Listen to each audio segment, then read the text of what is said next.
Temprano nos decía el compañero de Aider, tenemos 3.2 millones de hectáreas de bosque seco en el Perú. Y una de las principales actividades que desarrolla la gente que vive en estos espacios, que puede estar en un área protegida o al lado de un área natural protegida o en algún otro tipo de formación boscosa, es justamente la ganadería, ¿no? La ganadería principalmente caprina, pero también vacuna, en algunos casos de ovejas también, en algunos casos también equina.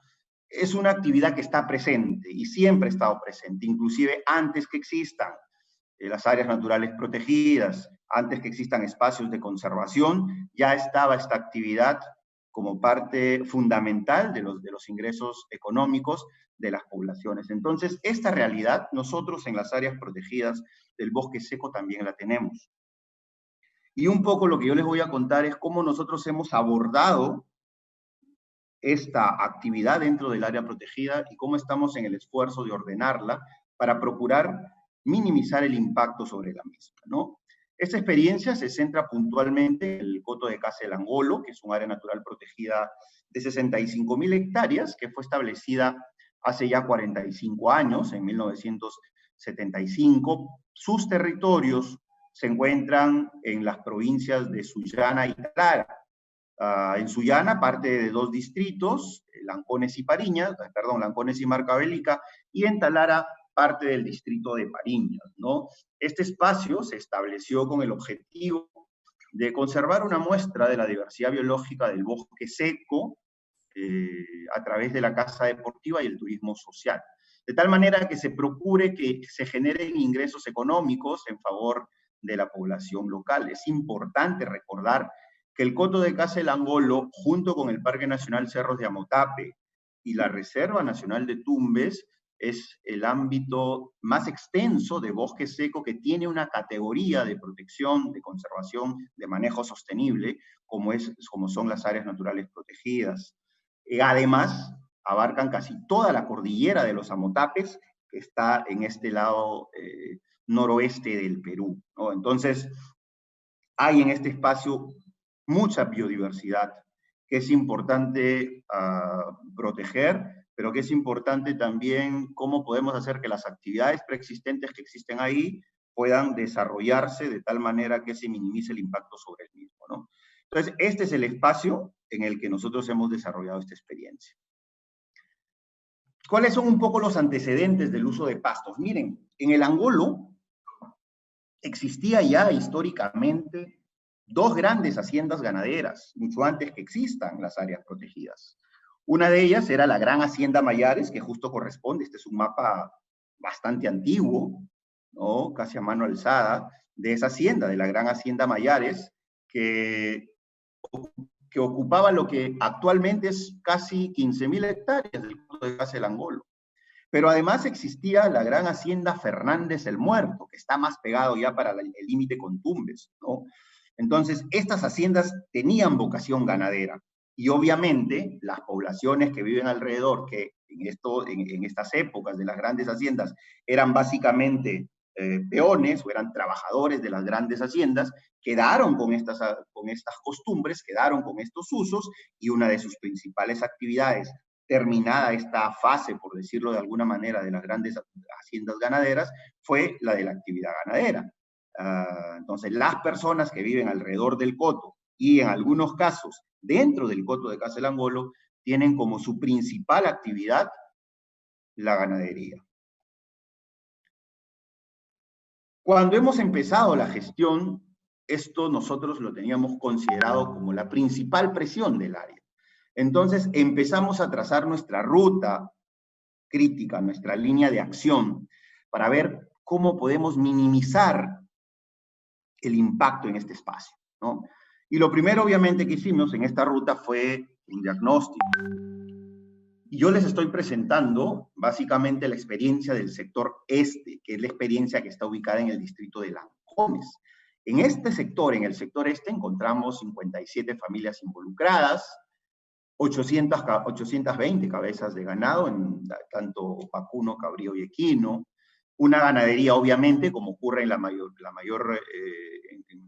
de los casos en el bosque seco, de características extensivas, de subsistencia también, porque el ganadero ve a las especies, en la mayoría de los casos, más como una alcancía, que está a la mano cuando tiene algún tipo de emergencia, cuando se enferma un familiar, cuando tiene una urgencia económica de otro tipo, cuando necesita comprar, para los que tienen pequeña agricultura, algún tipo de insumo para la agricultura.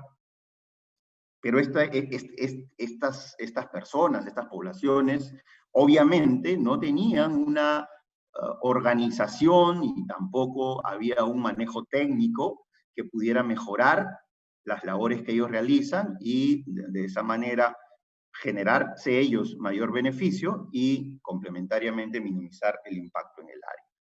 Y además, en el marco de la ley y el reglamento de áreas naturales protegidas, ellos estaban fuera de lo legal. Recuerden ustedes que para aprovechar un recurso natural dentro de un área natural protegida, existe un procedimiento y la norma legal establece que tienes que aprovecharlo a través de un plan de manejo, ¿no?, que garantice justamente que ese uso no va a poner en riesgo los objetivos de conservación de este espacio, ¿no? Entonces, esa fue la primera fase, es elaborar el diagnóstico, tener una idea clara de quiénes son, cuántos son, dónde están ubicados, ¿no?, de qué manera realizan su actividad.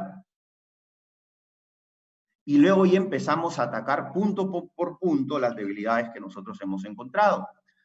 Así, entre el 2013 y 2014 se pudo conformar la Asociación de Ganaderos del Coto de Casa del Angolo de Hawái Negro, ¿no?, integrado por 57 cabezas de familia.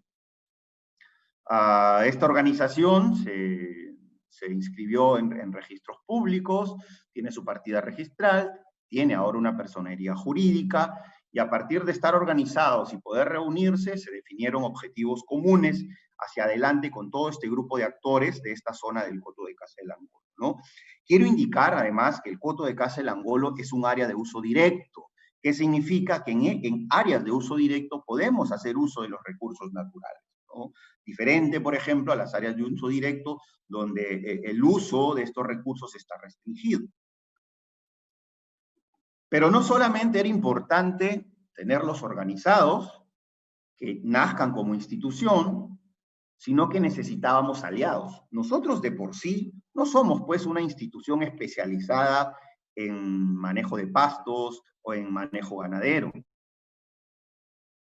¿Y qué hicimos? Fue buscar aliados. Por ejemplo, establecimos un convenio a través de una carta de intención con la Facultad de Zootecnia de la Universidad Nacional de Piura, y ellos son los que han empezado a dar todo el soporte para lograr los resultados de análisis, investigaciones que más adelante les muestro. Pero además también pudimos establecer un contrato de administración con Naturaleza y Cultura Internacional, que uno de sus principales objetivos era justamente eso, ¿no? Es abordar el tema del uso ganadero para reducir la presión y asegurar el cumplimiento de los objetivos de establecimiento y de conservación del área.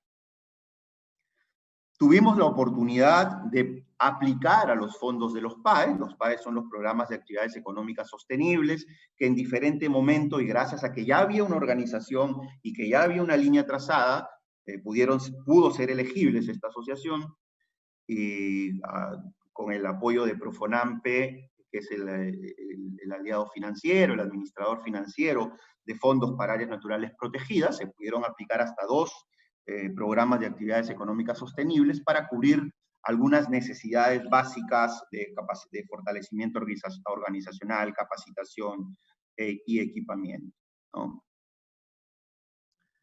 Con el apoyo de la Universidad Nacional, la Facultad de Zootecnia, y con el apoyo de los propios ganaderos, se pudieron hacer estudios que eran necesarios para poder llegar a establecer un plan de manejo. Primero, la sectorización, la determinación de la población de ganado, ¿no? Necesitábamos saber cuál era el rango de distribución del ganado, hasta qué sector se iba, en qué lugar pastaba, en qué lugar eran más bien dormideros. Toda esa información era importante obtenerla. Además, se hizo la determinación de la soportabilidad ganadera y qué especies en los tres estratos, en el estrato herbáceo, en el estrato arbustivo, y en el arbustivo, perdón, y en el estrato arbóreo, era la que aprovechaba el ganado, ¿no? E insisto, con toda esta información era necesaria para poder establecer un plan de manejo, ¿no? Porque es lo que nuestra reglamentación nos exige. Un recurso tiene que aprovecharse con un plan de manejo. Entonces, hicimos las salidas de campo, en las imágenes ustedes pueden ver a los guardaparques que dieron asistencia, haciendo las tomas de datos, las tomas de muestras en época seca. Y aquí en este mapa les muestro los 6 sectores que están en el círculo, o perdón, los 5 sectores que están en el círculo, que finalmente se determinaron, ¿no? 5 sectores de aprovechamiento de la porción este del coto de Caselangolo, ¿no? Y en cada uno de estos sectores, además, se identificaron las especies que eran aprovechadas por el ganado, teniendo un total de 61 especies, ¿no? Recordarán ustedes, amigos, pues que felizmente el estado de conservación en el coto de Caselangolo está arriba del 96%, y no solamente el ganado se alimenta de las herbáceas efímeras que crecen, sino que también tanto las arbustivas como las arbóreas constituyen un forraje de alta palatabilidad para estas especies. Por ejemplo, el charán, ¿no? Por ejemplo, el faique, ¿no? Solo por citar algunas. Entonces, teníamos el dato, conseguimos el dato de en qué lugar se ubican, sectorizamos, este espacio totalizó 7.787 hectáreas, en la suma de los 5 sectores, y ya con eso teníamos datos para poder seguir avanzando con el plan de manejo, ¿no? Ahí ustedes pueden ver los datos respecto a población. Como pueden ver, si nos fijamos en la lámina del lado izquierdo, la cantidad de caprinos supera a la cantidad de vacunos, ¿no? Y obviamente la cantidad de equinos es menor. Pero si miramos la lámina de la derecha, este cuadro ya presenta los resultados con las transformaciones hechas a unidades ganaderas, ¿no? Los entendidos en la materia, los entendidos en el manejo de pastos, en crianza de ganado, sabrán que para establecer las capacidades de carga y luego calcular la soportabilidad, esto se ajusta a un índice que son las unidades ganaderas vacunas, que constituye una vaca para estos casos, y siguiendo los estudios hechos por Requejo en el año 2001, eran de un animal de 450 kilos. Entonces, si se dan cuenta en esta lámina, y transformado ya no a cantidad de individuos, sino a unidad ganadera vacunos, obviamente son los bovinos los que tienen la mayor cantidad de unidades ganaderas vacunas, ¿no? En segundo lugar, los equinos y finalmente los caprinos. Los caprinos están más en la periferia, más centrados en la periferia del área, ¿no? En cambio, los bovinos están más para la parte de la montaña. Ellos, una vez que termina el periodo lluvioso, suben a la parte de la montaña, empieza el periodo lluvioso, baja nuevamente a los lugares cercanos a los corrales y caseríos de los habitantes que viven en la zona de amortiguamiento e influencia del coto de Caselangolo, ¿no? Esto es bien importante porque esto nos sirve luego para establecer las cuotas de aprovechamiento, ¿no? Con esta información, con estos datos, pudimos pues establecer finalmente un plan de manejo, perdón, para el aprovechamiento de pasturas naturales. Este es el último plan que hemos aprobado el año pasado, es por 5 años, anteriormente tuvimos otro. Y en este gráfico les muestro un poco los 5 sectores y la soportabilidad que se determinó en cada uno de los sectores entre el año 2015 al 17 y en el 2019, ¿no? En el 2018, lamentablemente, no pudimos concretar esta evaluación, pero ahí ustedes tienen, esto es un análisis año por año de lo que tiene como soportabilidad de carga cada uno de los 5 subsectores, ¿no? Y nos da un indicio de cuántas unidades ganaderas podrían entrar en cada uno de los sectores previamente determinados, ¿no? Y obviamente, con eso, un dato que no les comenté, es que nosotros la soportabilidad, ¿no? No la medimos al 100%. ¿Qué quiere decir esto? Que si tenemos nosotros 100 de soportabilidad, para nosotros el 100 es la mitad, o sea, el 50%. ¿Por qué? Porque como una medida precautoria, los cálculos se establecen sobre la mitad de lo que te ofrece naturalmente el bosque, porque recordemos que tenemos fauna silvestre, ¿no? Y en algunos casos hay competencia por el tipo de alimento con el ganado que está ahí. Entonces, como medida precautoria, establecemos solamente el 50% como una cuota de aprovechamiento, que es la que ustedes pueden ver en este cuadro, ¿no? Bueno, finalmente establecemos el plan de manejo y algo importante, que en el plan de manejo nosotros planteamos una serie de acciones, una serie de medidas para que sean implementadas por la asociación con la asistencia obviamente nuestra, ¿no? No es sencillo el tema, tampoco se trata de hacer un documento y que esto quede en papel. Generalmente los pobladores de estas zonas han tenido predisposición, pero tampoco ha sido fácil que de un momento a otro cojan lineamientos y una directiva e empiecen a implementarla. Es un proceso en el que estamos avanzando, que hemos empezado ya, como yo les digo, hace 5 o 6 años atrás, y es el que estamos presentando. Es un proceso que hemos empezado ya. Con este marco, con esta información, resultado de los estudios y los análisis, pudimos ya formalmente establecer un acuerdo, ¿no?, de actividad menor para el aprovechamiento de pastos. Entiéndase, se formalizó el uso ganadero en el área natural protegida, porque antes no, antes era informal, estaba ahí, y digamos que más allá de saber que existía, no se había realizado un trabajo de este tipo, ¿no? Entonces ya desde el 2014, con todas estas herramientas, pudimos establecer el acuerdo de actividad menor, y el primer acuerdo fue de 2 años, el segundo de igual manera, y el último acuerdo ya ha sido de 5 años, ¿no? Y consideramos que es el camino para procurar minimizar el impacto sobre el área protegida, pero además para dar sentido de pertenencia a estos pobladores que ahora están agrupados, que saben que tienen un área protegida que les provee servicios ambientales de los cuales depende parte de su economía familiar, ¿no?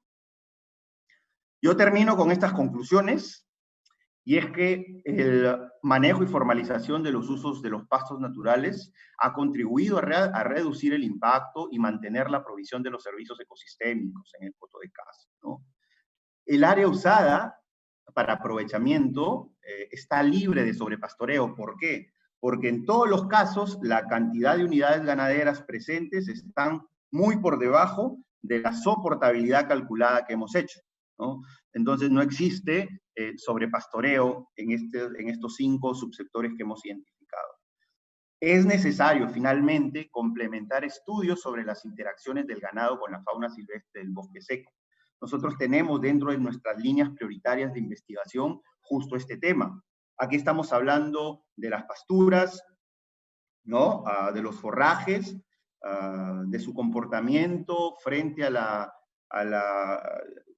ocurrencia de la ganadería, pero necesitamos mayores estudios respecto a las interacciones con fauna. Veía temprano la exposición de un compañero de La Libertad que está haciendo un trabajo con gatos y perros, ¿no? Algo similar en el futuro está planteado como una prioridad de investigación, plantearlo entre el ganado doméstico y la fauna que existe en estas zonas. Bien, amigos, con eso yo termino y les agradezco por su atención.